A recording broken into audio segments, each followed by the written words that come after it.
হযরত ওমর ফারুক রাদিয়াল্লাহু তাআলা আনহু বলেন, ফুরাতের দিনে যদি কোনো কুকুর পর্যন্ত মারা যায়, আমি ওমরকে আল্লাহর কাঠগড়াতে দাঁড়াতে হবে।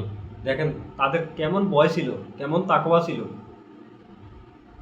তাদের কেমন ভয় ভীতি ছিল, আল্লাহ পাক রব্বুল আলামিনকে কেমন করে তারা কেমনভাবে ভয় করতেন। তারা রাষ্ট্রের খলিফা ছিল, রাষ্ট্রনায়ক ছিল হযরত ওমর ফারুক রাদিয়াল্লাহু তাআলা আনহু। ওয়াসাদ্দু হুমফি আমরুল্লাহ ওমর। ওমর ফারুক রাদিয়াল্লাহু তাআলা আনহুকে দেখলে শয়তান 40 হাত দূরে থাকতো। তাদের কথার ওজন কতটুকু ছিল, তাদের সম্মান ইজ্জত কতটুকু ছিল, যাদের প্রতি আল্লাহ তাআলা রাজি খুশি ছিল তাদেরকে বলা হয় রাদিয়াল্লাহু তাআলা আনহু। রাদিয়াল্লাহু তাআলা আনহু তাদেরকে বলা হয়।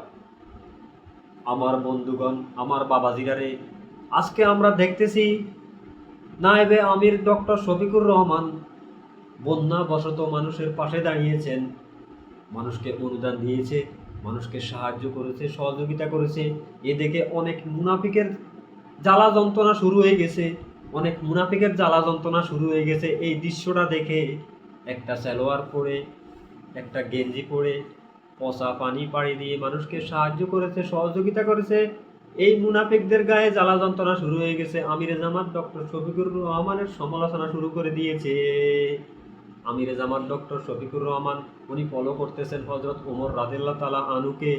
উনি দুনিয়ার কোনো জাসদকে ফলো করে না, উনি দুনিয়ার কোনো বাসদকে ফলো করে না।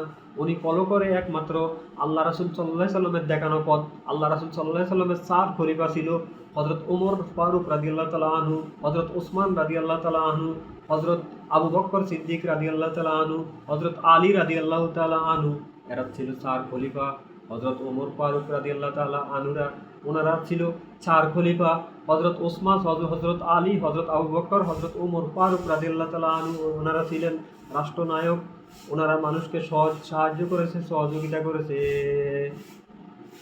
তো মানুষকে ওনারা সাহায্য সহযোগিতা করেছে, যেমন বন্যাবশত মানুষকে উনি খাবার দিয়েছেন, উনি সকল জায়গায় ছড়িয়ে গেছেন। বাংলাদেশের ভিতরে আমি এমন একজন নেতাকে দেখেছি যে আমিরে জামাত ডক্টর শফিকুর রহমান, উনি কি নতুন করে মানুষকে অনুদান দেয়? উনি পেশিবাদ আমল থেকে উনি মানুষকে অনুদান দিতেছে। উনি যতদিন হায়াতের জিন্দেগিতে আল্লাহ পাক রব্বুল আলামিন ওনাকে যতদিন পর্যন্ত নেক হায়াত দান করবেন ততদিন পর্যন্ত উনি মানুষকে অনুদান দিবেন, সাহায্য করবেন, সহযোগিতা করবেন।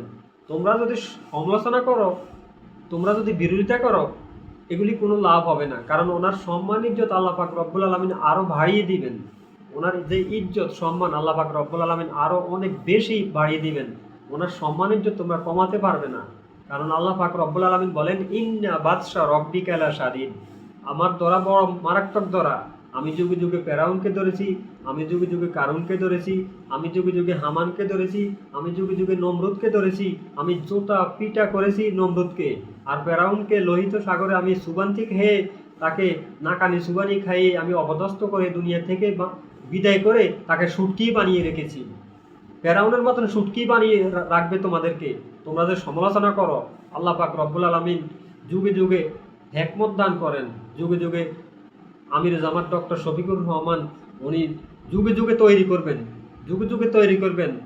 উনি দুনিয়া থেকে চলে যাবেন, আবার চলে আসবেন আরেকজন থেকে আসতে থাকবে। তোমরা কি বিরোধিতা করে কমাতে পারবে? কমাতে পারবে না। কারণ ওনারা মানবতার ফেরিওয়ালা, ওনারা হলো মানবতার ফেরিওয়ালা। ওনাদের ইজ্জত কমাতে পারবে না, কেউ পারবে না ওনাদের ইজ্জত কমাতে। কারণ আল্লাহ পাক রব্বুল আলামিন ওনাদেরকে যেই জজবা দান করেছেন, আল্লাহ পাক রব্বুল আলামিন ওনাকে যেই হিকমত দান করেছেন, আল্লাহ পাক রব্বুল আলামিন আরও বাড়িয়ে দিক ওনার দীর্ঘ নেক হায়াত, আরও সম্মান বাড়িয়ে দিক। আমিন আমিন।